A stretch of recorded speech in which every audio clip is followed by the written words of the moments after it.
past the Jewish school, chances are you'll see guards at the entrance in case of violence. Just last month, the court in Sydney stopped a synagogue from being built in Waverley because of the risk of neighbours getting hurt of terrorist attack in the synagogue. And the people most likely to do that attacking, well, they're not Christians. They're not Hindus. It is a curious thing. Few of the existing big Jewish groups call out Islam, and they certainly don't defend free speech either. And so a new organisation's been set up, conservative, the Australian Jewish Association. Joining me is its president, David Adler, former Deputy Medical Secretary of the Australian Medical Association. David, thanks for your time. Delighted to be here. Why are you setting up this Australian Jewish Association? Well, to be honest, it's something done with some reluctance. We're doing it because over the last few years, the existing community bodies have moved more and more and more to the left, not only on political issues, but away from genuine Jewish values, Torah-based values that are the foundation of Judaism.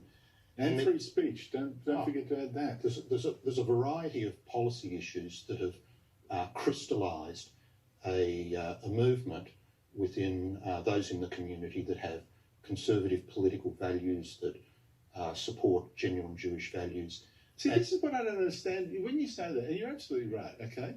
Because I've dealt with, and I'm friends with a number of the people running these, but as I keep saying when I address Jewish meetings, this is based on the paradigm that if you turn to the left will look after you. Right now, the greatest threats to Judaism comes from people on the left.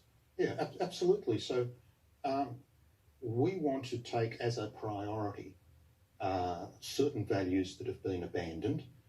You mentioned free speech. That's absolutely one of them. There are certain aspects of Israel advocacy that we believe have been abandoned, those that concern Jewish identity, particularly in the biblical heartlands, Judea and Samaria, which some people call the West Bank, the status of Jerusalem as the eternal undivided capital, and as you alluded to in your introduction, there is a threat within Islam. We see it manifest across Europe. We see the effect on Jewish communities across Europe, not just in the Middle East. And we need to start a discussion about this. But why are the mainstream Jewish groups so reluctant to get involved in that debate? They do lots of interfaith stuff, of course. Sure. They side with Muslim groups about anti-free speech. Why this reluctance? Well, I mean, really that's a question for them. But it seems to me that a priority of political correctness has been put ahead of principle. Is there any doubt who the Jewish, the guards outside Jewish schools, the main threat, where that comes from? No, there's been numerous studies done. There was almost an industry created after 9/11. All of a sudden, governments wanted to know and understand these groups in the community. And I've reviewed 50 or 60 studies done by research centres, done by university departments of social and political science. And there's a lot of data, some released just this year. There was a study done by the University of Oslo which reviewed anti-Semitism in 7 countries.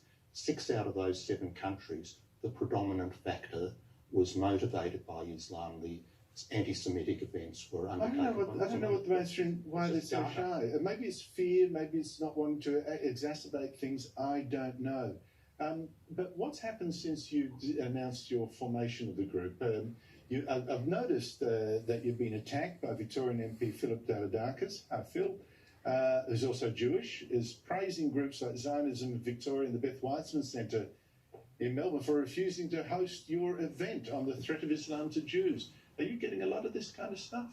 We're getting a lot of it in Melbourne, but not elsewhere. I need to make the point that we have already held these discussions in a number of other places. Notably, earlier this year, there was a major meeting which was convened by a roof Christian body, the Australian Christian Nation Association. The event was in the New South Wales Parliament. And they had sent a delegation to the Middle East to have a look at the effect on Coptic Christians and others, and they wanted someone to come and talk about the effect on Jewish communities, which I did, no problems. Last month, there was an educational conference in New Zealand, in Auckland. The topic was discussed, no problems. Just last night in Sydney, the president of the New South Wales Rabbinical Council, Rabbi Paul Lewin, hosted an event in the North Shore Synagogue, no problems. But Melbourne seems to be different. Yeah. It's weird. It's not just a Jewish community. Melbourne seems to be the reddest state in so many areas. I don't know whether it's because the ACTU was headquartered here, or I don't know what it is, but it's very different. Well, it's certainly brought out some of the ferals. There's no doubt about that. And they'll make a noise, but they're not going to stop a discussion, a legitimate discussion. Well, I noticed that someone who's associated with your group, Avi Yemeni, was trying to hold a... he's not associated with the group. He did offer to assist with social media early in the place, and for a whole variety of reasons, the office bearers decided that that was the end of the role. And bad luck, Avi. Well, he's a little bit controversial, but I noticed that when he went to organise a meeting with Conservative Jews in Caulfield with Pauline Hanson, it had to be called off because of security threats from the left. Have you copped any of this?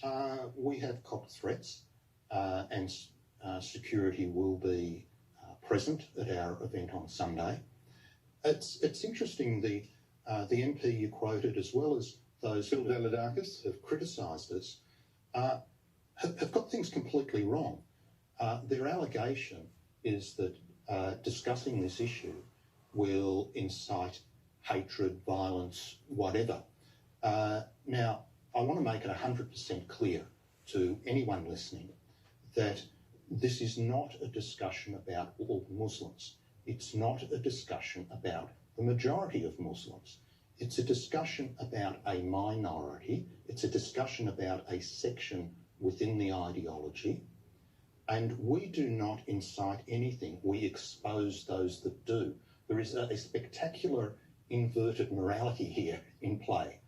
We're getting criticised for something that we're actually exposing and want to address. How much danger are Jews in Australia now? Australia is a relatively safe place.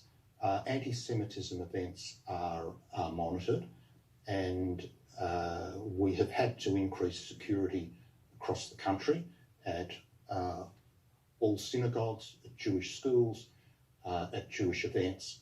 And fortunately, the amount of actual physical violence is relatively low. We have had vandalism, graffiti. There's a lot of chatter on social media, but the actual physical manifestations are low, and we want to keep it that way. You look at what's happening in Europe, and we need to learn the lessons before that level arrives. So how come, if that's all okay, how come you can't announce where your next meeting in Melbourne is? I would love to be able to do so, and I'm sure those in the Jewish community who wish to attend know how to find out. So if you don't know where it is, you're probably not someone that you want there.